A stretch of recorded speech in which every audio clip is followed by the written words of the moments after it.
Bonjour et bienvenue à notre podcast sur la dépression.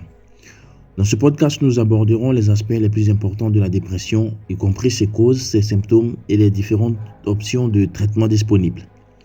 Notre objectif est de briser les tabous entourant la dépression et d'offrir un espace sûr pour discuter de cette maladie fréquente et souvent mal comprise. Rejoignez-nous pour une exploration approfondie de la dépression. D'abord, qu'est-ce que la dépression ? La dépression est un trouble mental fréquent qui peut affecter les personnes de tout âge et de toute origine. C'est une maladie complexe qui peut avoir un impact significatif sur le quotidien d'une personne. Les symptômes de la dépression peuvent inclure un sentiment constant de tristesse et de désespoir, une perte d'intérêt pour les activités qu'une personne appréciait auparavant, une faible énergie et une fatigue constante, des problèmes de sommeil, des difficultés à se concentrer, une baisse de l'estime de soi et souvent même des pensées suicidaires.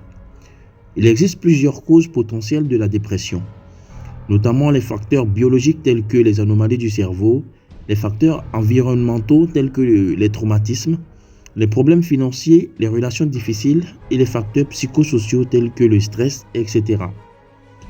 La dépression et le quotient intellectuel. Notons aussi que même s'il n'y a pas de lien direct entre le quotient intellectuel élevé et la dépression, certaines études ont montré que les personnes ayant un QI plus élevé peuvent être plus sensibles au stress et aux événements négatifs de la vie, ce qui peut augmenter le risque de développer une dépression.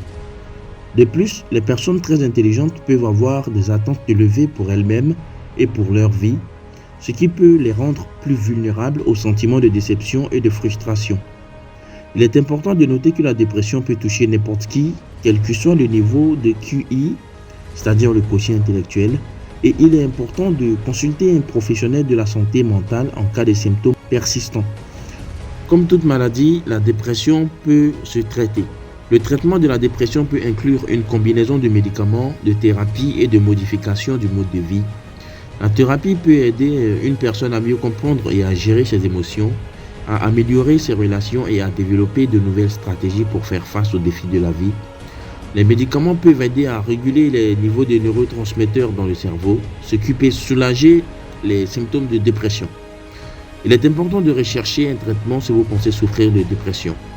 Il existe de nombreuses options de traitement efficaces disponibles et il est possible de retrouver une vie heureuse et productive. Si vous ou quelqu'un que vous connaissez a des pensées suicidaires, il est important de demander de l'aide immédiatement.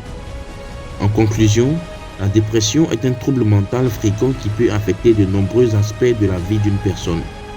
Bien qu'il ne soit pas facile de faire face à la dépression, il existe de nombreuses options de traitement efficaces disponibles. Il est important de ne pas hésiter à demander de l'aide si vous pensez souffrir de dépression.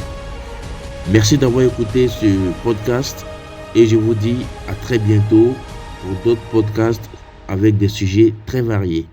Merci.